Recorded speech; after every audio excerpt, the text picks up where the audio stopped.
Halo semuanya, kembali lagi bersama saya Elsa Destriani Sijabat. Pada video kali ini kita akan membahas tentang CSS dasar. Nah, langsung saja kita ke materinya. Apa itu CSS? CSS adalah singkatan dari Cascading Style Sheet, yaitu dokumen web yang berfungsi mengatur elemen HTML dengan berbagai properti yang tersedia sehingga dapat tampil dengan berbagai gaya yang diinginkan.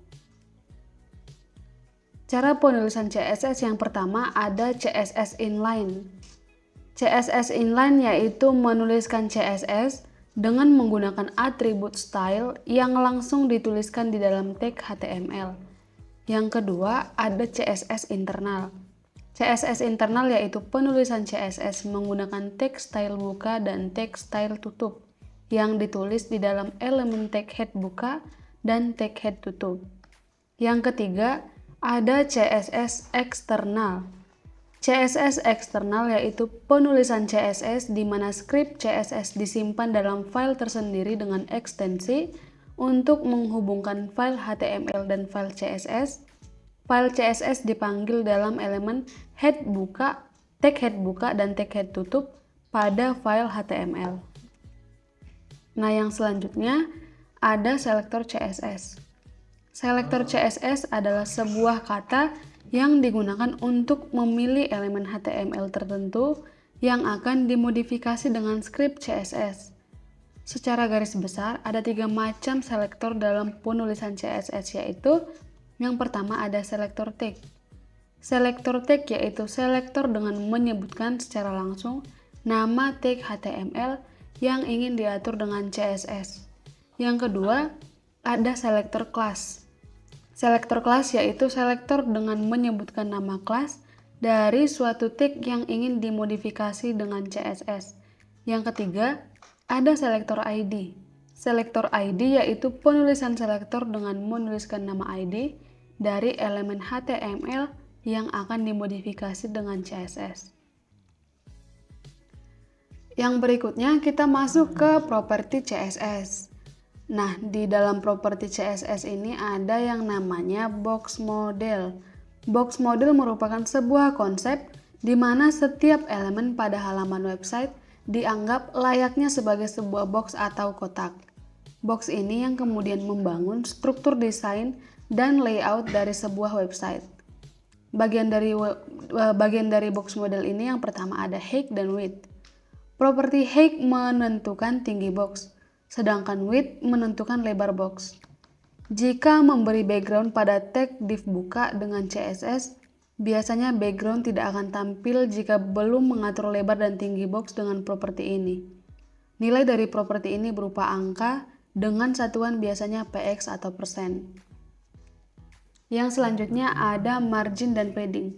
Properti margin mengatur jarak box dari elemen di sekitar box atau dengan elemen pembungkus box atau kontainer.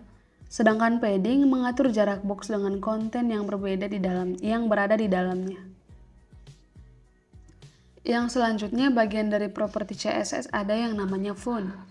Properti font mengatur segala sesuatu yang berhubungan dengan penggunaan font seperti jenis font, ukuran font, dan sebagainya. Beberapa properti yang berhubungan dengan font yaitu yang pertama, ada yang namanya font family. Font family ini mengatur jenis font yang digunakan.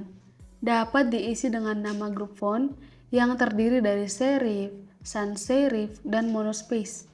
Atau diisi nama font seperti Arial, Calibri, Verdana, dan sebagainya. Yang kedua ada yang namanya font style. Font style ini mengatur teks miring atau nilai yang dapat dimasukkan yaitu normal, italic dengan oblique. Yang ketiga ada yang namanya font size. Nah, untuk font size ini digunakan untuk mengatur ukuran huruf. Nilai yang didapat diberikan berupa angka dengan satuan px atau m.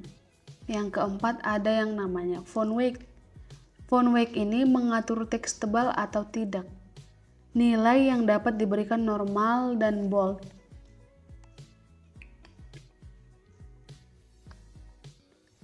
Selanjutnya dari properti CSS ada yang namanya teks. Ada banyak properti yang dapat diberikan pada CSS. berkaitan dengan tampilan teks properti yang berhubungan dengan teks, yaitu yang pertama color untuk mengatur warna teks. Yang kedua ada text align, mengatur perataan teks secara horizontal. Dapat diisi center left, justify atau right. Yang ketiga ada text decoration, mengatur dekorasi teks. Dapat diisi none, underline, overline, line stroke, initial atau inherit. Yang keempat ada yang namanya text indent. Text indent ini mengatur alinea pada paragraf yang dapat diisi dengan nilai indentation dengan satuan px.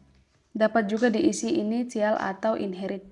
Yang kelima ada text transform, mengatur penggunaan huruf kapital pada teks. Dapat diisi none, kapitalis, uppercase, lowercase, initial atau inherit. Yang keenam ada line height, yaitu untuk mengatur tinggi baris teks. Yang selanjutnya dari properti CSS ada yang namanya background. Properti background digunakan untuk mengatur background warna maupun background gambar pada suatu elemen. Beberapa properti yang berkaitan dengan background yaitu yang pertama background color. Background color ini untuk mengatur warna latar belakang elemen. Nah, yang kedua ada namanya background image. Background image ini mengatur gambar yang akan dijadikan latar belakang. Isinya berupa fade dari sebuah gambar. Yang ketiga ada namanya background repeat, mengatur perulangan background. Dapat diisi repeat, repeat X, repeat Y, no repeat, space, round, initial atau inherit. Yang keempat ada background size, mengatur ukuran background. Dapat diisi auto, cover, contain, initial atau inherit. Juga dapat diisi dengan angka atau presentasi. Nah, untuk lebih jelasnya kita akan mempraktekannya di Visual Studio Code.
Nah, setelah kita selesai memasukkan kode ke dalam Visual Studio Code, maka hasil dari kode yang kita buat tadi muncul di Chrome seperti ini tampilannya.